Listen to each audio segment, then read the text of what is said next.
আমি ডাক্তার রবি বিশ্বাস, শিশু ও শিশু হরমোন রোগ বিশেষজ্ঞ, সহযোগী অধ্যাপক, ঢাকা শিশু হসপিটাল। আজকে আমি একটা অতি সাধারণ বিষয় নিয়ে আপনাদের সাথে আলোচনা করব। আমরা সবাই জানি ঠান্ডা কাশি একটা সাধারণ রোগ। সাধারণভাবে চিকিৎসা করি, সাধারণভাবে ভালো হয়ে যায়, এবং ঠান্ডা কাশি হয় না এমন লোক খুব কমই আছে। কিন্তু সব সাধারণের মধ্যেই কিন্তু কিছু অসাধারণ বা সব কিছুর মধ্যেই কিন্তু একটা আনকমন, আনন্যাচারাল, অ্যাবনর্মাল, কমপ্লিকেশান, এই শব্দগুলা কিন্তু এসেই যায়। তাই আমি আমাদের সমাজে দেখি যে কিছু শিশু আছে তারা কিন্তু ঠান্ডা কাশিতে ভুগছেই। আমি আমার দৈনন্দিন প্র্যাকটিসে অনেক রুগী পাই যারা আসে যে স্যার ঠান্ডা কাশি তো লেগেই থাকে, অনেক ওষুধ খাওয়াচ্ছি, ভালো হয় না, অনেক ডাক্তার দেখাচ্ছি, ঠান্ডা কাশি ভালো হয় না। তাহলে তাদের সমস্যাটা কি? সব কিছুকে একভাবে মূল্যায়ন করলে হবে না। যেমন দোকানে আমরা জিনিস কিনতে যাই, সব জিনিসের মূল্য কিন্তু একরকম না। নাম একই রকম হতে পারে কিন্তু কোয়ালিটি ভেদ আছে। সেরকম রোগেরও কিন্তু একই রোগ ঠান্ডা কাশি। ঠান্ডা কাশির কারণ কি, কার জন্যে কী ধরনের ঠান্ডা কাশি, সেটা সঠিকভাবে নিরূপণ করেই কিন্তু তার পর্যাপ্ত চিকিৎসা না করলে সে থেকে নিরাময় হবে না। এখন যাদের দীর্ঘমেয়াদী ঠান্ডা কাশি থাকে তার বেশিরভাগ ক্ষেত্রে আমরা দেখে থাকি কি, যে একটা বিষয় আছে যে পারিবারিকভাবে অনেকের ঠান্ডা কাশির সমস্যা থাকে। এখন জেনেটিক প্রবলেম যদি থাকে সেটা অবশ্যই আমাকে কনসিডার করতে হবে। একটা শিশু লম্বা হয়ে যাচ্ছে কারণ সে জেনেটিক্যালি, তার বাবা মা পরিবারের সবাই লম্বা, আবার অনেকে চেষ্টা করছে লম্বা হচ্ছে না, দেখা গেল মা বাবা খাটো, জেনেটিকভাবে এটা একটা সমস্যা। কিন্তু সেটাকেও আমাদের অতিক্রম করার জন্য যথেষ্ট চেষ্টা করতে হবে। একটা শিশু ঠান্ডা কাশিতে ভুগছে, জেনেটিক সমস্যা বলে ফেলে রাখা যাবে না। আর একটা গুরুত্বপূর্ণ বিষয় হচ্ছে আমাদের দেশ এখন বায়ু দূষণ যেটা, সেটাতে কিন্তু আমরা অনেক উচ্চ পর্যায়ে আছি। তার মানে ধুলাবালি আমাদের দেশে অত্যন্ত বেশি। ধুলাবালি একটা ডাস্ট, এবং ডাস্ট থেকে অ্যালার্জি হয়ে ঠান্ডা কাশি হয়, এবং সেটা যদি সঠিকভাবে চিকিৎসা না করা হয় সেটা আস্তে আস্তে কী হয়, আমাদের নাকে মুখের থেকে আস্তে আস্তে লাংসে যায়, লাংসে সেখানে বিক্রিয়া করে বিভিন্ন ধরনের জটিলতা সৃষ্টি করে একটা দীর্ঘমেয়াদী সমস্যা সৃষ্টি করে।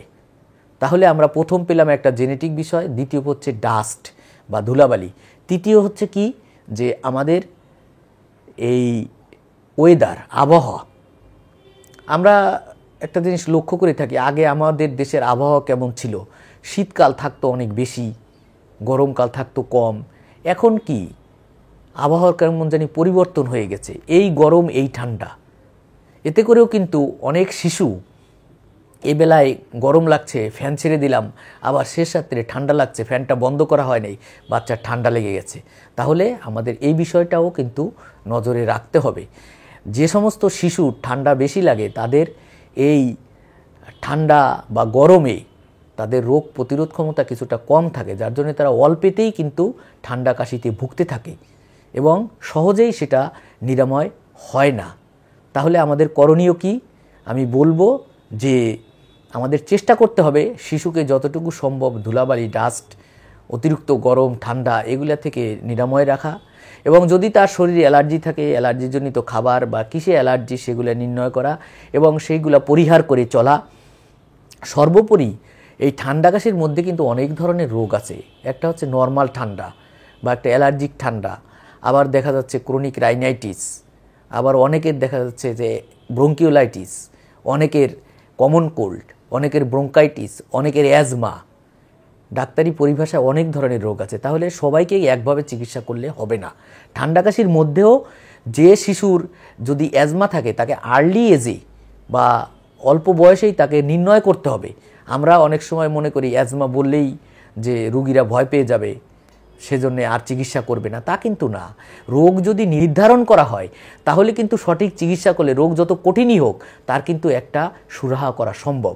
আরও যদি আমরা মনে করি যে না, কঠিন রোগের দিকে আমরা যাব না, সহজভাবেই ঠান্ডা কাশির ওষুধকে জীবন পার করে দিব, তাহলে কি হবে, ভিতরে রোগটা আস্তে আস্তে বাড়তে থাকবে এবং সেটা আমাদের শরীরের উপর ব্যাপকভাবে বিস্তার করে। একটা শিশু যদি প্রতি মাসে ঠান্ডায় ভুগতে থাকে, তাহলে তার খাওয়া দাওয়া রুচি থাকবে না, তার শরীরে বিভিন্ন ধরনের প্রতিক্রিয়া হবে, তার ওজন বাড়বে না, তার গ্রোথ হবে না, সে লম্বা হবে না, এটাই স্বাভাবিক।